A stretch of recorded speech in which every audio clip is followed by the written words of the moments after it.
आदाब, मैं हूं मुमताज़ आलम रिजवी और मैं बात करूंगा इस वक्त इजराइल, फ़लस्तीन और अमेरिका की। जी हाँ, अमेरिका ने एक बड़ा ऐलान किया है, उससे बड़ा सस्पेंस पैदा हो गया, बहुत सारे शक व शुबहात पैदा हो गए और वो ऐलान ये है कि अमेरिका के 200 फौजी मिलिट्री के जवान जो मुख्तलिफ फील्ड से होंगे वो सब इजराइल में एक सेंटर बनाया जाएगा, वहां जमा होंगे। मैं उसकी तफसील दूंगा, लेकिन ये बड़ा सवाल, एक तरफ जंगबंदी है और अब अमन व अमान भी वहाँ पे कायम हो गया है जैसी खबर आ रही है। हालांकि अभी इम्प्लीमेंटेशन पूरी तरह से नहीं हुआ है। फर्स्ट राउंड का ये पूरा मामला है। फर्स्ट राउंड के बाद सेकेंड, थर्ड, फिर एक एक करके चीज़ें सामने आएंगी। लेकिन यहाँ पे ये बड़ा सवाल है कि आखिर इतने आनन फानन में ये इजराइल में ये जो सेंटर बन रहा है जिसमें अमेरिका के 200 फौजी रहेंगे और वो आना शुरू हो गए, वो है क्या? सबसे पहले आइए जान लेते हैं कि पूरी रिपोर्ट क्या है और फिर उसके बाद हम इसके मकसद पे बात करेंगे कि आखिर क्यों ज़रूरत पड़ गई।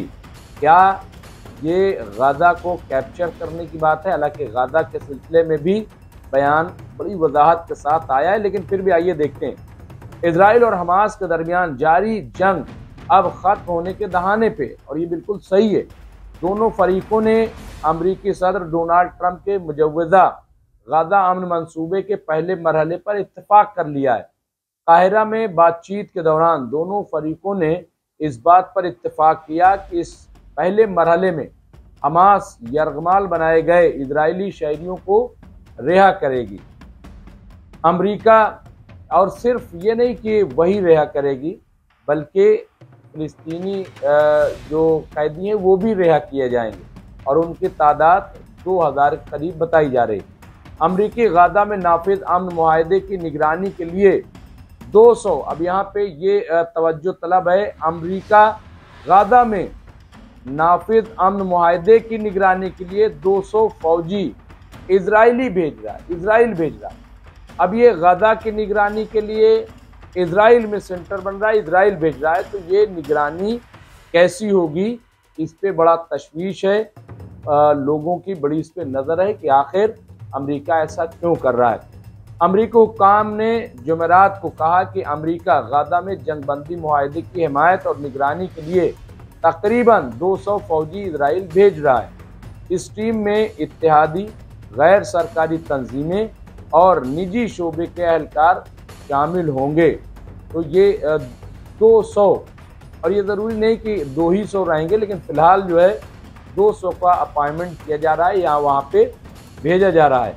अब यहाँ पे सिविल मिलिट्री कोऑर्डिनेशन सेंटर कायम किया गया है। अब ये सिविल मिलिट्री कोऑर्डिनेशन सेंटर ये अमेरिका की तरफ से कायम किया गया है, लेकिन ये इजराइल में कायम हो रहा है, ये गाज़ा में कायम नहीं हो रहा है। अब यहाँ पे इनका कहना था कि अमेरिकी सेंट्रल कमांड इजराइल में एक सिविल मिलिट्री कोऑर्डिनेशन सेंटर कायम कर रही है, जो 2 साल से जंग में घिरे खित्ते में इंसानी इमदाद के साथ साथ लॉजिस्टिक और सिक्योरिटी सपोर्ट के बहाव में मदद फराहम करेगा। ट्रंप इंतजामिया के जंगबंदी के मंसूबे के पहले मरहले पर इजराइल और हमास के इत्तेफाक के बाद हमास को तख्फीफ असलहा यानी असलहा कम करना, उसको गाज़ा से इजरायली अफवाज का अनखला यानी इजरायली फ़ौज का पूरी तरह से वहाँ पे जाना हटना और इलाके में मुस्तक़बिल की हुकूमत की तश्कील समेत अगले इक़दाम के बारे में बहुत से सवालात बाकी हैं। और ये भी सवाल ये है कि निगरानी कैसी होगी, कैसे निगरानी की जाएगी, और गाज़ा पे नज़र रखने के लिए है या इसके पीछे है क्या, ये एक गौर तलब है। अब यहाँ पे आप देखिए कि 200 अमरीकी फ़ौजी तैनात होंगे, ये बिल्कुल कंफर्म है। और एक एहलकार ने कहा कि नई टीम जंगबंदी मुआहदे पर अमल दरामद और गाज़ा में सिविलियन हुकूमत की मुंतकली की निगरानी में मदद करेगी। तो अब इसको ये भी कहा जा सकता है कि अमेरिका जो है वो इजराइल पे भी नज़र रखने के लिए है, वो तो ज़्यादा ज्यादती नहीं कर रही। ये है क्या, लेकिन मैं अभी आपको बताता हूँ, पहले पूरी खबर देख लीजिए। एहलकार ने कहा कि कोऑर्डिनेशन सेंटर में तकरीबन 200 अमेरिकी फौजी तैनात होंगे जो नकलो हमल, मंसूबाबंदी, सिक्योरिटी, लॉजिस्टिक और इंजीनियरिंग में महारत रखते हैं। यानी ये आप देख लीजिए कि ये जो लोग होंगे वो कैसे होंगे। ये आप देखिए यहाँ पे जो नकलो हमल, मंसूबाबंदी, सिक्योरिटी, नकलो हमल मतलब ट्रांसपोर्टेशन वहाँ पे, और सिक्योरिटी, लॉजिस्टिक, इंजीनियरिंग में महारत रखते हैं। इन्होंने ये भी कहा कि गाजा में कोई अमरीकी फौजी तैनात नहीं किया जाएगा। ये क्लियर किया। जाहिर सी बात है कि तैनात हो ही नहीं सकती, ये मुआहदे में शामिल नहीं है। लेकिन यहाँ पे इतनी ऐसे लोगों को तैनात करने का क्या मकसद है, ये गौरतलब है। और अभी बात यही नहीं खत्म हुई। और देखिए, एक दूसरे एहलकार ने बताया कि फौजी अमरीकी सेंट्रल कमांड के साथ साथ दुनिया के दीगर हिस्सों से भी आएंगे। एहलकार ने मजीद कहा कि फौजियों ने पहुंचना शुरू कर दिया है और मरकज़ के क़याम की मंसूबाबंदी और कोशिशें शुरू करने के लिए हफ्ते के आखिर में इलाके का दौरा करेंगे। अब यहाँ पे ये उन्होंने कहा कि इलाके का दौरा करेंगे कि कैसे इसकी निगरानी करनी है, क्या करना है, कैसे कदम उठाना है। गाजा में जंग को रोकने के लिए एक अहम मुआहदा बुध के रोज़ तय पाया, क्योंकि अमरीकी और इलाकाई सालिसों ने इजराइल और हमास दोनों पर इस लड़ाई को ख़त्म करने के लिए दबाव डाला, जिसने गाजा की पट्टी को तबाह किया, हज़ारों फ़िलिस्तीनियों को हलाक किया, दीगर तनाज़ात को जन्म दिया और इजराइल को तनहा कर दिया।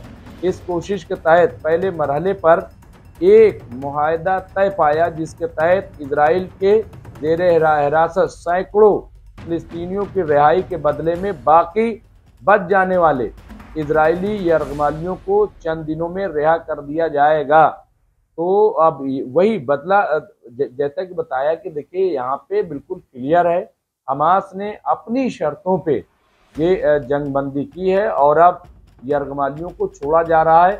तो ये 200 जो फौजी यहाँ पे एहलकार तैनात किए जाएंगे वो क्या होंगे और सब इसमें क्लियर हो रहा है। लेकिन अभी भी बहुत सारी बातें बाकी। फिर भी अभी देखिए उन्होंने कहा, यानी सिविल मिलिट्री कोऑर्डिनेशन सेंटर कायम किया जाएगा। तो इस पर क्या कहा उन्होंने, कहा कि अमेरिकी सेंट्रल कमांडर इजराइल में एक सिविल मिलिट्री कोऑर्डिनेशन सेंटर कायम करेगी, जो 2 साल पुराने जंगज़दा इलाके में इंसानी इमदाद के साथ साथ लॉजिस्टिक और सिक्योरिटी सपोर्ट की रवानी में मदद फराहम करे। यानी ये जो सेंटर बनेगा तो इजराइल के अंदर, ये आप समझ लीजिए, लेकिन इसका काम जो है निगरानी करेगी गाजा की। ये बिल्कुल क्लियर है। इसका मतलब कि ये जो यहाँ कमांड सेंटर बन रहा है ये इजराइल के लिए नहीं बल्कि गाजा के लिए बन रहा है, ये आप समझ लीजिए। और जिसमें इंजीनियर भी हैं, बहुत सारी चीज़ें हैं। तो क्या इसके पीछे भी बहुत सारी चीज़ें निकलेंगी। ट्रम्प इंतजामिया के जंगबंदी के मंसूबे के पहले मरहले पर इजराइल और हमास के मुत्तफिक होने के बाद हमास की तख्फीफ असलहा, गाजा से इजरायली अफवाज का अनखला और खित्ते में जैसा कि बताया गया। तो अब यहाँ पे बहुत सारी चीज़ें सामने आ रही हैं और ये खदशा जो है, जैसा कि हमने बताया कि एक एहलकार ने बताया कि नई टीम जंगबंदी मुआहदे पर अमल दरामद और गाजा में सिविलियन हुकूमत की मुंतकली निगरानी में मदद करेगी। एहलकार ने कहा कि कोऑर्डिनेशन सेंटर में तकरीबन 200 अमरीकी फौजी तैनात होंगे जो नकल अमल, इस सब हमने बताया आपको। इसके अलावा देखिए क्या है, एक दूसरे एहलकार ने यह भी बताया कि फौजी अमरीकी सेंट्रल कमांड के साथ साथ दुनिया के दीगर हिस्सों से भी आएंगे। तो ये यहाँ पे देखिए सबसे बड़ा दबाव ये था कैसे इसे रोका जाए, कैसे इसे किया जाए। लेकिन एक बड़ा सवाल ये है कि ये जो 200 अमरीकी तैनात हो रहे हैं, इनका क्या मंसूबा है, क्या इसके पीछे है, और अभी कुछ भी क्लियर नहीं है। लेकिन एक बात तो तय है, क्योंकि देखिए पहले से ये था कि अमेरिका वहाँ डेवलपमेंट करना चाहता है, अमेरिका गाजा को रिबिल्ड करना चाहता है, अमेरिका अपनी नज़र गाजा पे रखना चाहता है और जो भी वहाँ पे हुकूमत बनेगी उस पर नज़र रखना चाहता है। तो क्या ये माना जाए कि अब अमेरिका जो है वो चलाएगा गाजा? क्या जो अथॉरिटी होगी वो, क्योंकि इसमें जो लोग शामिल हैं वो कोई मामूली लोग नहीं होंगे, और वो इजराइल पे निगरानी के लिए नहीं है बल्कि गाजा पे निगरानी के लिए सेंटर इजराइल में बनेगा। यानी सेंटर जो है वो गाजा के अंदर नहीं बनेगा, लेकिन वो लोग दौरा करेंगे, देखते रहेंगे। तो मुझे लग रहा है कि ये मुआहदे में अभी पता नहीं तय था कि नहीं तय था, लेकिन ये फोर्स जो है वो तैनात गाजा के लिए हो रही है, बिल्कुल क्लियर है, गाजा पे निगरानी के लिए हो रही है और बड़ी खूबसूरती से। बहरहाल ये इसका क्या मकसद है वो तो चीज़ें अभी जो बताया जा रहा है वही सामने आ रहा है, लेकिन फ्यूचर में इस पर नज़र रखी जाएगी। लेकिन मैं आपको बता दूं कि इस पर सिर्फ ऐसा नहीं है कि गाजा पे अमरीकी टीम ही नज़र रखेगी, बल्कि अब तुर्की ने भी ऐलान किया है कि वो भी उस पर नज़र रखेगी। इसके अलावा मिस्र ने तो काम ही शुरू कर दिया है। ये तमाम चीज़ें निकल के सामने आ रही हैं। अफसोस की बात यह है कि अभी अरबों की जानिब से, यानी सऊदी अरब हो, यूएई हो या अरब लीग हो, उनकी तरफ से कोई ऐसा ऐलान, कोई ऐसा बड़ा बयान सामने नहीं आया। ये खामोशी क्यों है, समझ से परे है। बहरहाल जो भी होगा हम आपको अपडेट करते रहेंगे। देखते रहिए एमएनसी न्यूज़ इंडिया। बहुत बहुत शुक्रिया।